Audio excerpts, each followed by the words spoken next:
بسم اللہ الرحمن الرحیم۔ سامعین محترم اور ناظرین کرام، کسی درویش نے کہا تھا کہ اگر کسی قوم کو چیک کرنا ہو اور دیکھنا ہو کہ یہ کس طرح کی قوم ہے تو 3 طبقوں کو دیکھو۔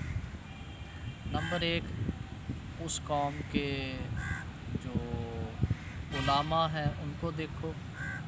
نمبر 2، اس کے حکمرانوں کو دیکھو۔ اور نمبر 3، تاجروں کو دیکھو۔ ان 3 طبقات میں اگر خرابی ہے تو سمجھ جانا کہ ساری قوم کی اخلاقیات کا اور ان کے کردار کا جنازہ نکل چکا ہے۔ اور اگر یہ تینوں طبقے ٹھیک ہیں تو یاد رکھنا کہ یہ قوم یقیناً کامیابی کی راہوں پر گامزن ہے۔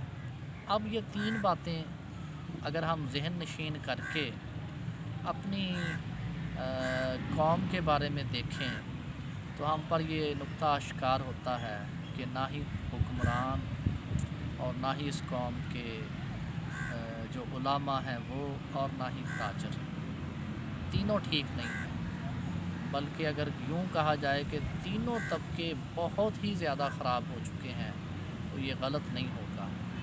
اور یہی وجہ ہے کہ یہ امت بڑی تیزی سے ذبح حالی کا شکار ہے۔ ہمارے جو علماء ہیں وہ دین کے نام پر دراصل اپنی دکانداریاں سجا کر بیٹھے ہیں اور دین کو بیچ کر وہ اپنی روزی روٹی کا بندوبست کر رہے ہیں۔ یہی وجہ ہے ڈاکٹر اقبال نے تقریباً 1 صدی پہلے کہا تھا، یہی شیخ حرم ہے جو چرا کر کھاتا ہے۔ ممبر و محراب کے وارث بڑی معذرت کے ساتھ، بدقسمتی کے ساتھ فرقہ واریت پھیلانے والے، زہر اگلنے والے اور لوگوں کو مس گائیڈ کرنے والے لوگ ہیں۔ وہ جو شاعر نے کہا تھا نا، زاغوں کے تصرف میں آ گئے عقابوں کے نشیمن، تو بالکل محراب اور ممبر کے ساتھ ایسے ہوا۔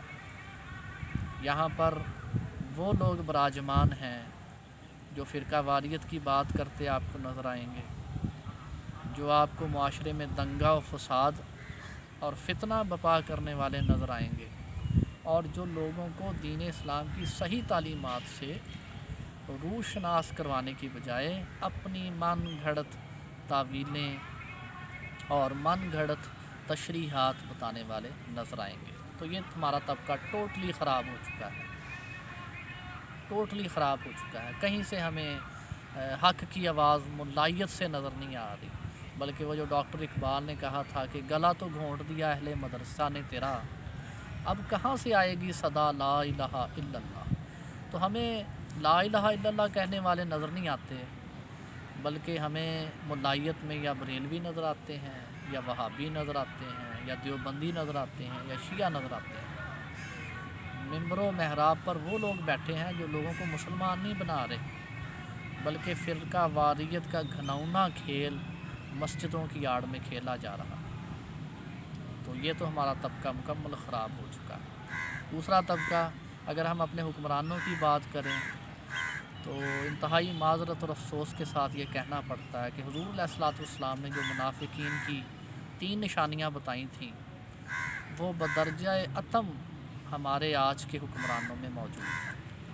یہ بات بات پر جھوٹ بولتے ہیں، اور حضور علیہ الصلوۃ والسلام نے ارشاد فرمایا تھا کہ 3 نشانیاں اگر کسی شخص میں دیکھو تو جان لینا کہ یہ منافق ہے۔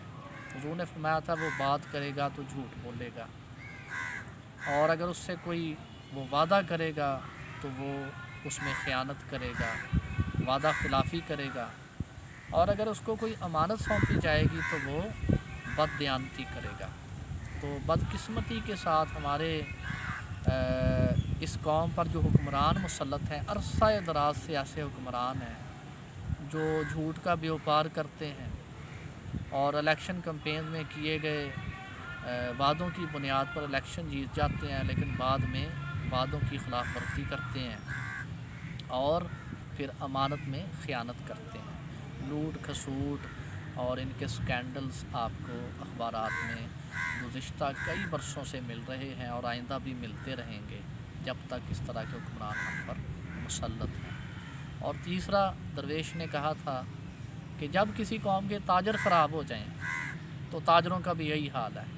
آپ گوالے سے لے کر کسی بھی طرح کی پروڈکٹ کا مشاہدہ کر لیں، آپ کو تاجر طبقہ بے ایمان نظر آئے گا، مکار نظر آئے گا، اور زیادہ سے زیادہ مال کمانے کی ہوس میں انتہائی گھناؤنا کھیل کھیلتا نظر آئے گا. آپ ہوٹلوں کے کاروبار کرنے والے حضرات کو دیکھ لیں، حلال جانوروں کے نام پر یہاں گدھے اور کتوں کا گوشت کھلانے والے تاجر اور کاروباری لوگ آپ کو ملیں گے.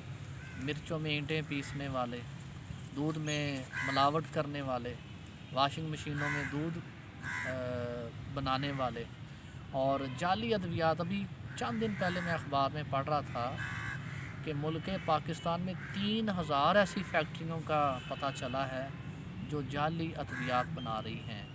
یعنی یہ لوگ اتنے ظالم ہیں اور اتنے خونی لوگ ہیں کہ یہ مریضوں تک کو نہیں بخش رہے، مریضوں کے ساتھ بھی یہ دھوکہ کر رہے ہیں.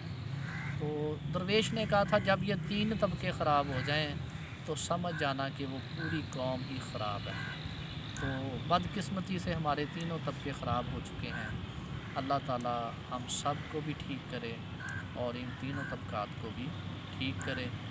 جہاں تک ممکن ہو سکے ایسی باتوں کو عام کرنا چاہیے اور زیادہ سے زیادہ شیئر کرنا چاہیے. والسلام.